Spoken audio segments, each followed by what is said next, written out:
Competent भी हैं, no doubt, because you thank you very आप मच। कॉम्पिटेंट भी हैं, इसमें कोई क्वेश्चन नहीं। Thank you. आपने 35 साल फॉरेन अफेयर्स को दिया है, डिप्लोमेसी को दिया है, पर ये कॉम्पिटेंसी बिहार में नीचे रखा गया और ऊपर रखा गया कि आप दलित बिरादरी से आते हैं। इसको प्रशांत किशोर ने भी उसी तरीके से बुनाया, या पार्टी ने भी उसी तरीके से बुनाया जैसे और तथाकथित जाति आधारित पार्टियां करती हैं। इसलिए मैं आपसे सवाल कर रहा हूं कि आपकी जाति को ज्यादा बुनाया गया, आपकी कॉम्पिटेंसी को कम बुनाया गया। क्या अब आपको लगता है कि उस समय तो बुना लिया गया, पर ये ठाकुर और ब्राह्मण के बीच में एक दलित नेता गुम हो गया? नहीं, मुझे बात पूरी कर लेने सर, देते तो प्लीज, ज्यादा अच्छा होता। प्लीज। जो कहा गया, मंच से भी जो कहा गया प्रशांत जी के द्वारा, उसमें यही कहा गया था कि हमारे पास समाज को हमने 5 वर्गों में बांटा है, जातियों और धर्मों में नहीं, और उन 5 वर्गों में हर वर्ग में काबिल लोग हैं, लेकिन उन्होंने सारे लोगों से बातचीत करके ये डिसाइड किया कि जनसुराज पार्टी में जो सबसे नीचे के दर्जे पर हैं, उसके काबिल इंसान को पहला हक दिया जाए अध्यक्ष पद का, प्रदेश अध्यक्ष पद का। यही किया गया। अब जब चुनाव लड़ने की बात आई तो उपचुनाव नहीं, मेन चुनाव लड़ने की बात आई तो चुनाव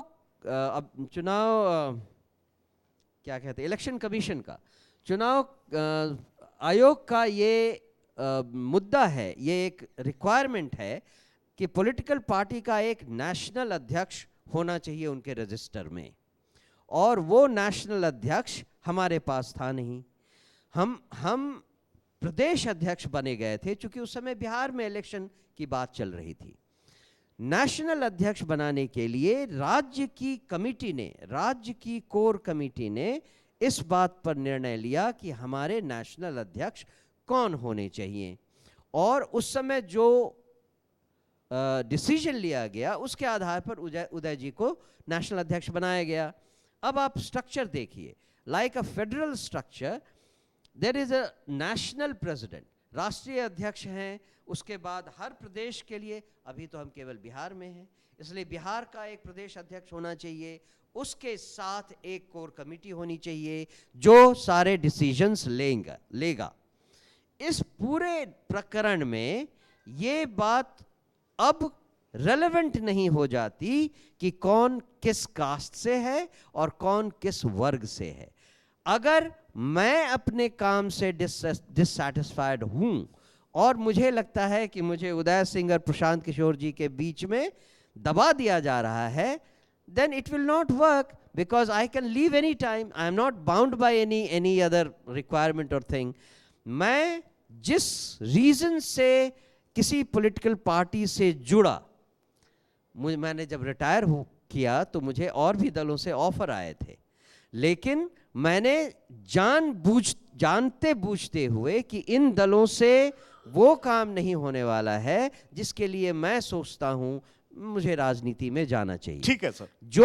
जो सोच यहां मिली, जनसुराज की सोच यहां मिली, अगर उस सोच में कहीं भी मुझे ये लगा कि ये अब संभव नहीं है इस पार्टी के द्वारा, then I will be away from the politics once again. मैं इस जंजाल से निकल जाऊंगा। मैं लास्ट 2-3 सवाल आपसे करना चाहूंगा। अब विपक्षी पार्टी की बात करते हैं। आप दिलीप जायसवाल की बात लाए, आप मंगल पांडे की बात लाए, आपने सबको करप्ट बताया।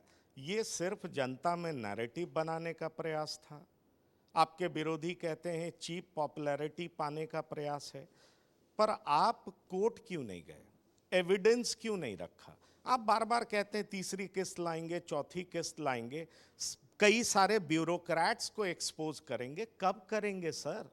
कर तो दीजिए, उनके चेहरे को बेनकाब तो करिए। आप दिलीप जायसवाल को हत्यारा बता चुके हैं, आप मेडिकल कॉलेज को हथियाने वाला बता चुके हैं, सम्राट चौधरी की डिग्री पे आरोप लगा चुके हैं, मंगल पांडे के फ्लैट पे कैसे दिलीप जायसवाल ने उनको मैनेज किया, आपने सारी बातें की, पर आप आरोप लगाते हैं, भाग जाते हैं। कहीं अरविंद केजरीवाल के रास्ते पे तो नहीं चल पड़े हैं आप? हमने वो कौन से आरोप लगाए हैं जो गलत दिखाई दे रहे हैं? आप जनता से पूछिए, जो भी आरोप लगाए गए हैं उसका किसी ने कभी खंडन किया? नहीं, मेरे प्लेटफॉर्म से किया सम्राट, बहुत लंबे, मैंने यही पूछा था जी। कि क्या आप प्रशांत किशोर से डरते हैं, तो जी। उन्होंने यहां तक कह दिया कि क्या आपको उन्होंने ऑबलाइज किया। आप समझ सकते हैं क्या कहना चाह रहे हैं। तो अब अगर हमारा इंटरव्यू देखेंगे तो उनको समझ में आएगा कि एक पत्रकार के तौर पर अपने दायरे में जो मैं काम कर सकता हूं वो कर रहा हूं, और टीवी 9 ने इसके लिए हमें मंच दिया। तो मैंने उनको वहीं पे खारिज किया था कि हम कभी भी किसी के बहकावे या किसी के प्रेशर में कोई सवाल नहीं करते और ना किसी तरीके से ऑबलाइज्ड होते। पर मेरा सवाल ये जेन्युइन है, क्योंकि आपने कहा था तीसरी किस्त लाएंगे, कोर्ट ले जाएंगे, उस ऑफिसर को बेनकाब करेंगे जिसने दिलीप जायसवाल को क्लीन चिट दे दिया था। वो ऑफिसर कौन है सर?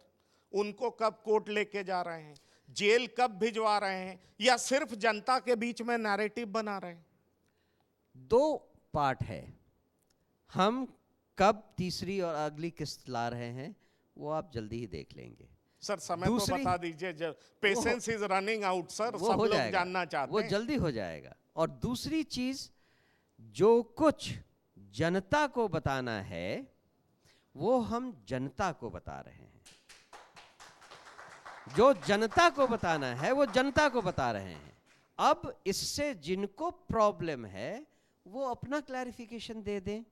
जनता हर समय ये समझती है कि अगर एम्बुलेंस बेचे गए हैं और उनके फेस पर करोड़ों रुपए कमाए गए हैं तो इसमें सच्चाई है या नहीं। जनता ये बात जानती है कि अगर किसी मेडिकल कॉलेज को हथियाया गया है गलत तरीकों से तो वो सच है या नहीं। जनता ये बात जानती है कि अगर कोई आदमी मर्डरर है तो उसमें सच्चाई है या नहीं। जनता को हर कुछ मालूम है। और थैंक्स टू यू, आपको धन्यवाद करना चाहिए, मतलब पत्रकारों को धन्यवाद करना चाहिए कि उन्होंने ऐसा जनता को टीवी 9 ने इस पर कई शोज किए हैं और आपने अपने एक्स हैंडल से कई हमारे वीडियोस को वायरल किया, ये मैं बता सकता हूं आपको। इसीलिए मैं आपसे सवाल कर रहा हूं, अगला किस्त कब, हमें न्यूज नया कब मिलेगा? हमारी यात्रा में आप सहभागी हैं, हम अपने साथ आपको लेकर चलेंगे। और विश्वास मानिए, अगली किस्त जब आएगी तो सबकी आंखें खुली रह जाएंगी।